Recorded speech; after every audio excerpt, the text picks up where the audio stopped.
Hi guys, James at RampantLionReviews again for you today with another beer review. For this one we are going to look at another collaboration beer. This one is half English on the home side and half Swedish on the away side. I have tried things from both of these breweries before, but I do have significantly more experience with the Swedish side of things. So for the home side then, we're going to go to England like I said, and we're trying only my second beer from Burnt Mill Brewery. This is a collaboration with Bryggeri from Gothenburg here in Sweden, who are one of my favourite Swedish breweries, as I'm sure you'll know if you've watched the channel before. The beer itself is called the Dimma, and this one is an IPA coming in at 6.8% ABV. I think this one's a New England IPA, but I'm not certain about that. But it was released on the 14th of February 2020 through the small partiers or tillfälligt assortment or whatever they're calling it now.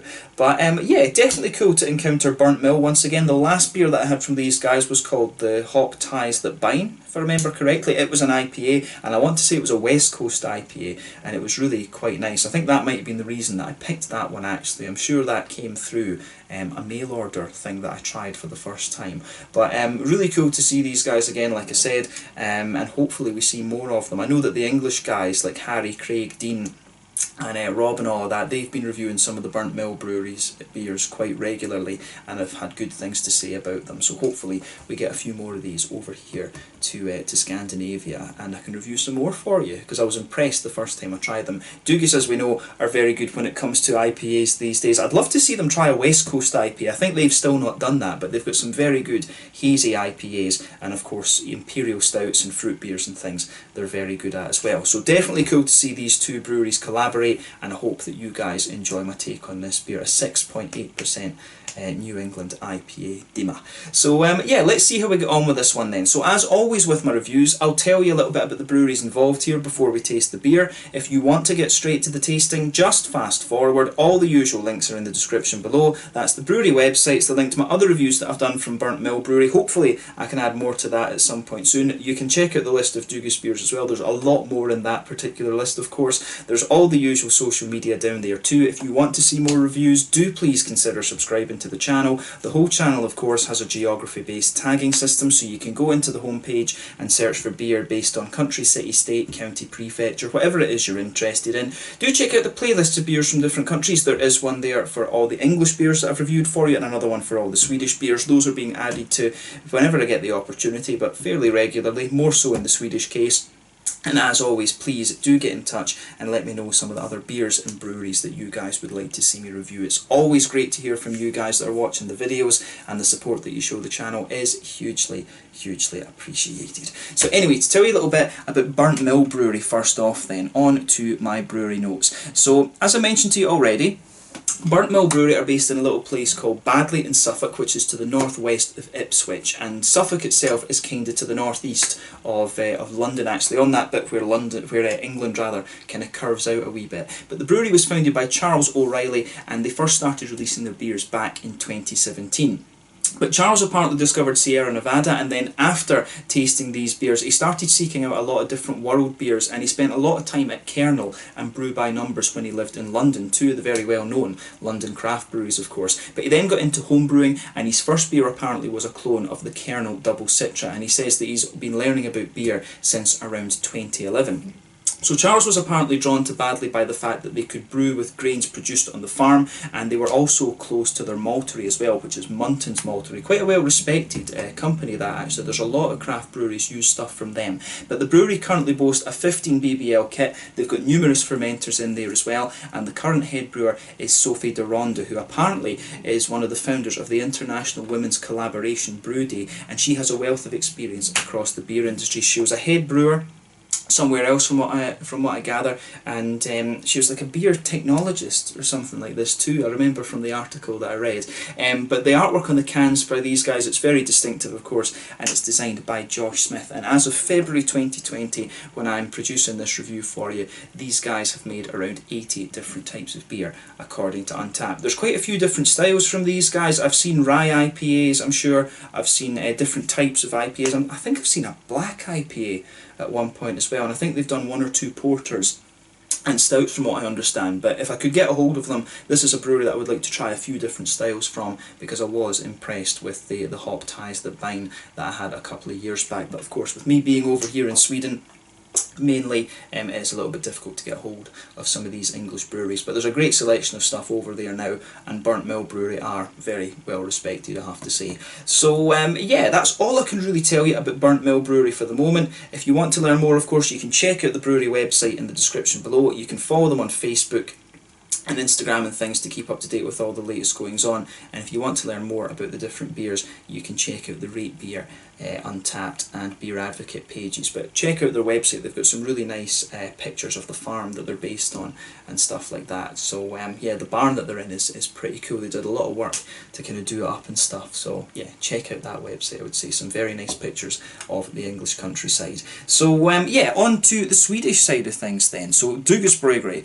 As I've told you numerous times, Dugus Brewery are based in Landvetter on the outskirts of Gothenburg on the west coast of Sweden, very close to the airport. The brewery itself was established back in 2005 in Mölndal by Mikael Engström Duge, and apparently a few years previously to this, Mikael had met an Englishman who was selling second-hand breweries, and this really got Mikael thinking about brewing his own beer. So he studied the Swedish alcohol laws and visited other breweries and started buying equipment to put together his own brewery, which culminated in the opening of the first facility in Mölndal in 2005, which, if I remember correctly, is kind of to the south of Gothenburg.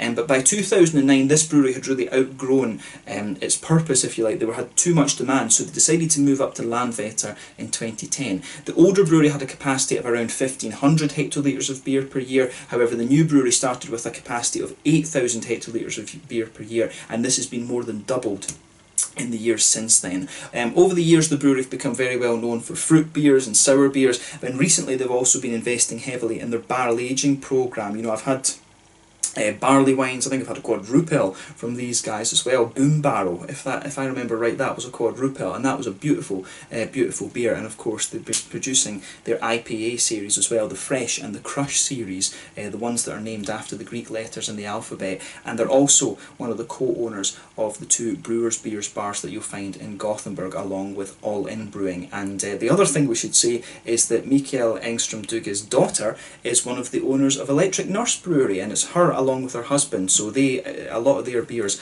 are brewed at Dugus Brewery. Kind of, I don't know if you can technically say it's under contract or if they just go in and sort of do it themselves, but that's another very good Gothenburg brewery that you should check out. And for those of you watching outside of Sweden, Gothenburg is pretty much the Swedish craft beer capital. There's a hell of a lot of really good breweries up there that I recommend you check out if you get the chance. But yeah, that's all you really need to know about Dugus Brewery for the moment. One of my favourite Swedish breweries, as I said. I've got two of their stouts to review for you in a couple of videos time, so you'll be seeing those soon, but definitely one that you want to check out. I wish they would release a few more of their IPAs and things through Systembolaget, but to get most of the IPAs that they produce, you really need to go and have a little look at the Brewers beer bars and things like that too, which you know, I would recommend that you do. The Tredje Långgatan one is the original one, and I've done an out and about video for that too, so you can check that out in the channel too, in the out and about playlist. So yeah, make sure you look at that and go and visit it, as I said. But yeah, that's all you really need to know about Dugus for the moment. If you want to learn more, of course, check out the brewery website in the description below. You can follow them on Facebook and Instagram to keep up to date with all the latest goings on, and you can check out information on all the different beers on Rate Beer, Untappd and Beer Advocate and things like that. So yeah, let's get on to the actual tasting of this beer itself then. I've got notes on two of the hops that are in this one, because you're not going to, one of them I haven't encountered before, and the other one you don't tend to encounter too often. So this particular beer, as I said, it's a 6.8% New England IPA. It's hot with Mosaic, Citra, HBC 692, and also Brew 1. So we know Citra is the kind of mangoey hop with a lot of complexities.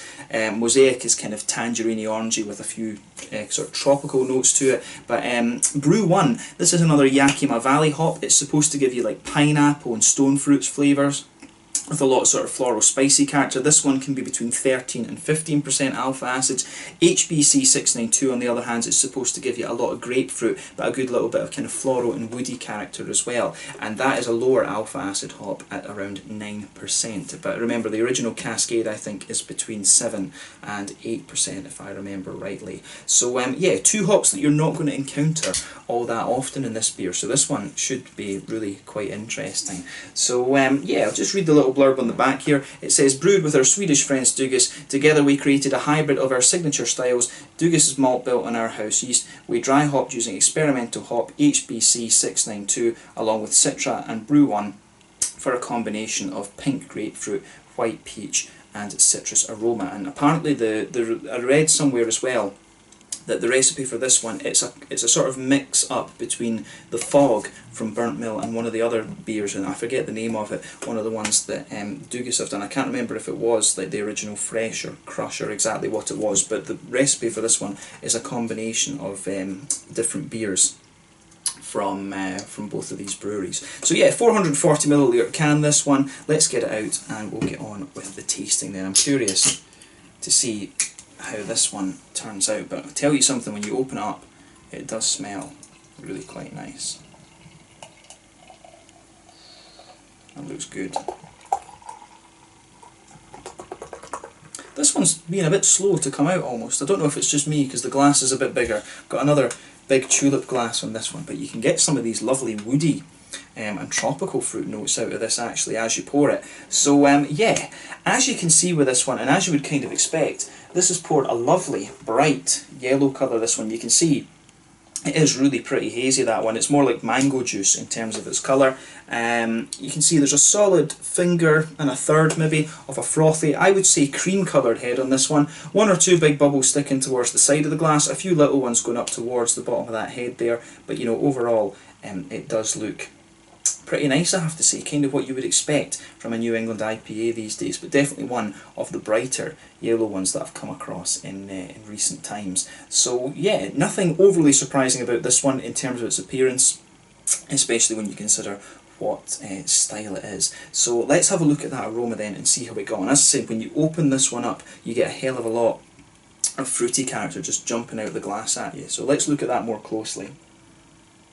Oh yeah, that's nice.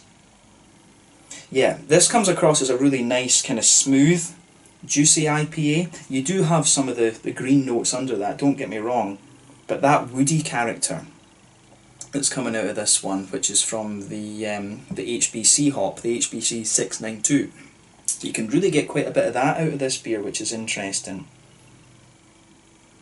Yeah, it really smells woody, and then you've got the juicy fruits kind of sitting on top of it. For me, there's quite a bit of pineapple to this one. It's got a little bit of a kind of papaya-ish type note as well. And the mangoes from the Citra are really coming out for me. I don't get so much in the way of the kind of orangey tangerines that you might expect from the Mosaic, right enough. But yeah, a lot of kind of juicy tropical fruits in this. So it's got like the fruity side has this kind of woody sort of base to it. Then papayas, a little bit of mango, and yeah, there's almost a little bit of an apricot-y kind of note to this one as well, which is interesting. So yeah, lovely, light, juicy tropical fruits. I'm not really getting the kind of darker grapefruity notes that it said you might expect from the HBC.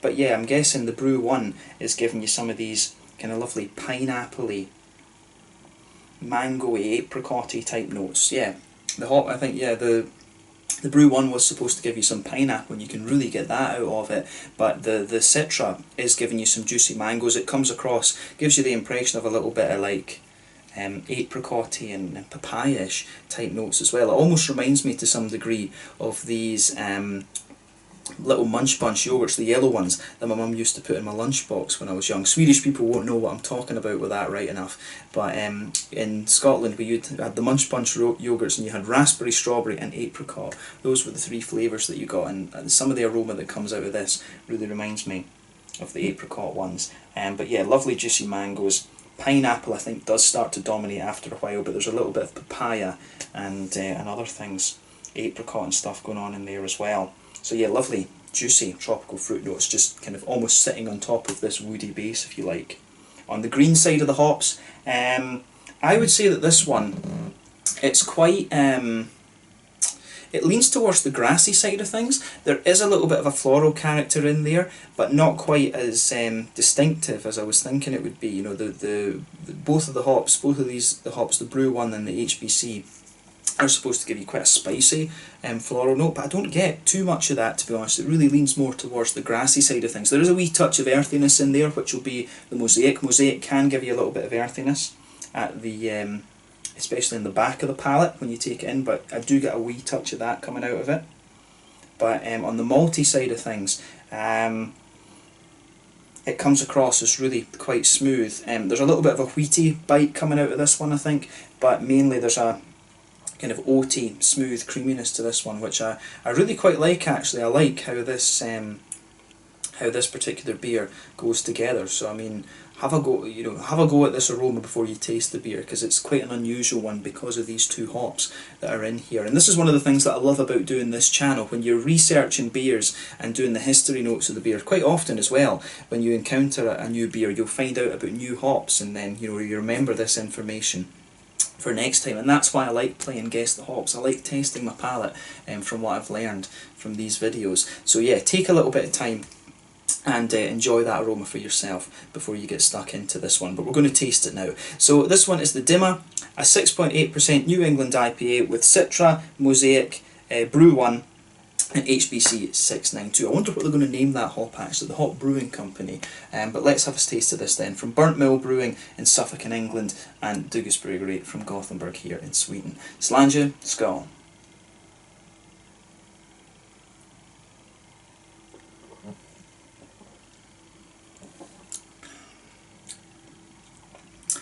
Yeah, that's really nice actually. First impression, very smooth and drinkable IPA. That's one of the smoothest ones I think that I've had in recent times actually. And I've talked about this in other videos, when it comes to the big four, if you like, the original New England IPA breweries, Alchemist, Hill Farmstead, Treehouse and Trillium. The Alchemist ones for me have always been a little bit more kind of farmhousey. Hill Farmstead I still need to try, but hopefully this summer. Trillium, they've got their IPAs are a little bit more wheaty and bitey in my mind, whereas the Treehouse ones are a little bit more kind of smooth and creamy. This one really leans towards that kind of Treehouse side of things for me. It's very, very big, thick and soupy and creamy, if you like. So yeah, this is more, if you like the Treehouse stuff, I think this is one that you are going to enjoy.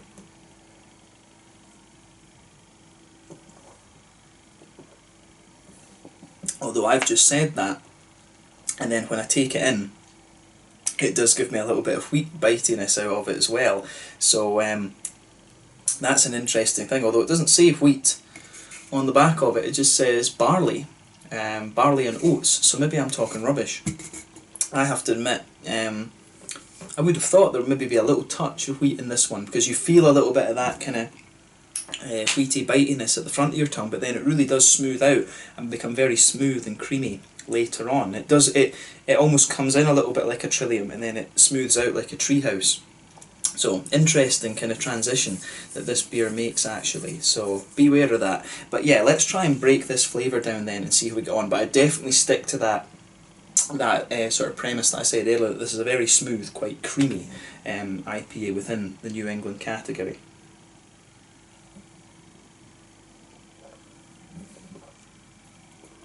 So yeah, as I said, straight away when you take this one in, you will feel a wee touch of an almost wheaty bite on the front part of your palate, but then it smooths out like beautifully, and it's very, it really is a very, very creamy one. This, you can feel underneath there is a wee bit of a kind of white bready base to the beer, but then the oaty creaminess really just sits on top of that and thickens up the further that you go into the aftertaste.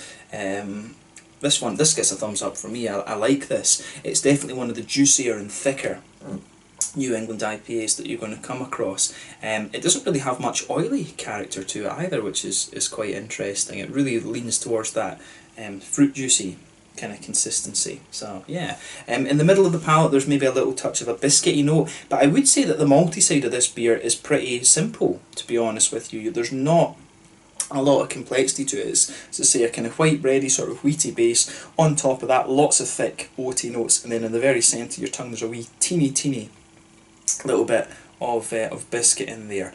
but I do like that about this. That's probably what makes it quite distinctive. On the hoppy side of things then, which is where I think our focus should be with this beer, back corners of the palate, there's definitely a little bit of earthiness there, which will be from the mosaic. As you come further forward along the sides of the tongue, that smoothens out a little bit. You do get some nice kind of floral qualities out of this one, and it's not big and spicy. Really, I was expecting it to have a little bit of spiciness because of the Brew 1 hop. Like I said, that's between 13 and 15% alpha acid, so you know that one on its own can be a little bit of a beast. But actually, the kind of floral notes in there, it's got a little bit of an almost kind of it's almost like a teeny like minty freshness as you reach the front corners of the palate. It's almost just got a little bit of that, but then the floral notes are very, very kind of smooth. I did see one of the descriptors that people were using with this hop was potpourri.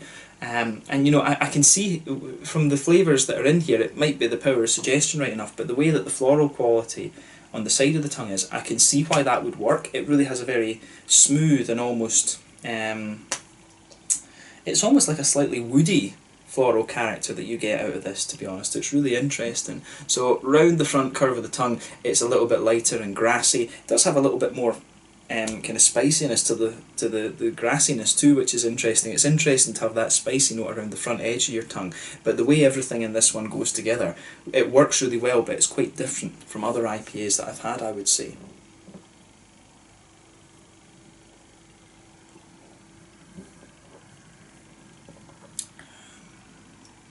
So yeah, in terms of the fruity side of this beer then, as I always say, you get the fruity esters in that little oily bubble behind the front curve of the tongue.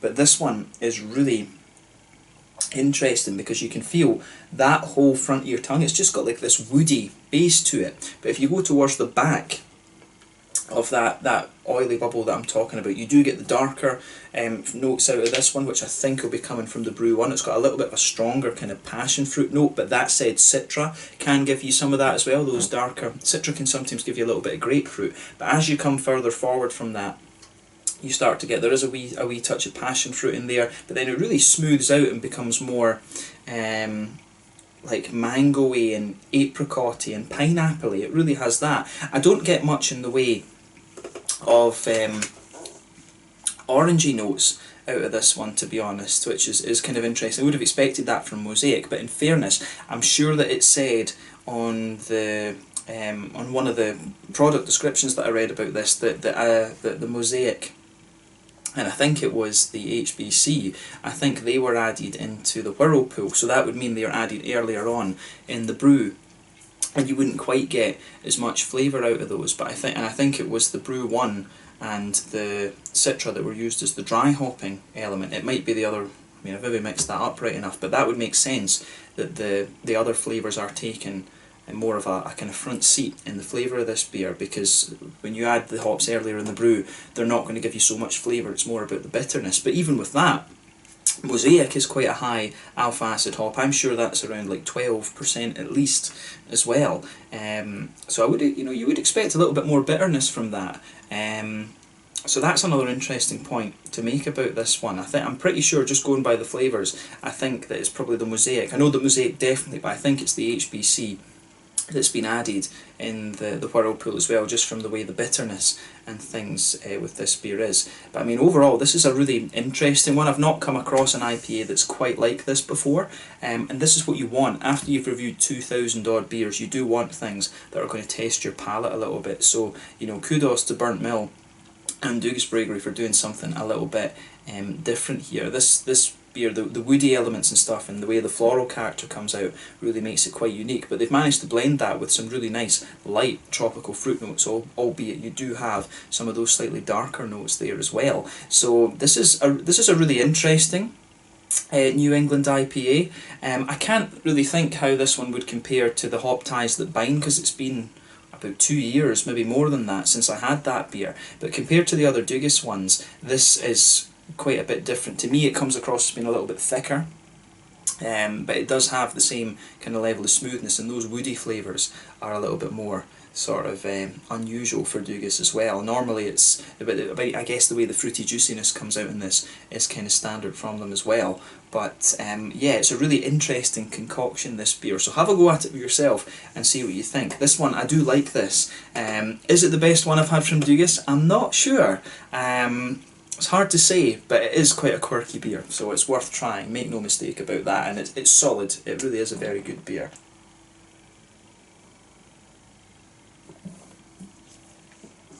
So yeah, in terms of the mouthfeel then, definitely a mid-bodied beer. The carbonation is very, very smooth. It really leans toward, it's one of the thicker ones that I've had actually, and it does have that big sort of fruit juicy type mouthfeel to it. Really creamy, so I would stick with that. It's quite a creamy mouthfeel and definitely very, very juicy in its flavour. I've found some of the other Dugas ones have a little bit more oily character to them actually, and they're not quite as thick as this. In terms of hoppy bitterness, I would be surprised if you get 20 IBUs out of this. I really would. I think this is a very low IBU beer. I think 20 is probably about right for this. 30 to me just strikes me as too much when I think about the other beers I've had that are around 30. But nice kind of smoothness. The malt base, like I said, is quite straight up in this one. A kind of white bready base with lots of thick oaty qualities, little touch of biscuit as well. Very simple malt base and some lovely kind of juicy fruity notes. But the way the wood kind of backs up the fruit in this, that's what makes it pretty unique in my mind. So yeah, kudos to both Burnt Mill and Dugas Brewery for doing a very unusual IPA in my mind, and it was really cool to be able to review this one for you here. So have a go at it for yourself. It's taught me about two hops, one that I had encountered Brew 1 on a couple of occasions, but to learn about HBC 692 as well has been quite interesting, and those woody notes that the beer it gives the beer is very interesting, so maybe we'll see more of it at some point soon. So yeah, let's leave it at that for this one then. This one was the Dimma, a 6.8% New England IPA, a collaboration between Burnt Mill Brewery in Suffolk in England, where it was brewed, and Dugas Brewery from Gothenburg here in Sweden. An interesting beer, and I hope you guys have enjoyed my take on this one. So yeah, thank you again for watching. Check out my social media, let me know your own thoughts on this beer in the comment section below, and I will catch you guys very soon. Till the next time, slàinte just now, and I'll catch you later. Slàinte, skål, cheers.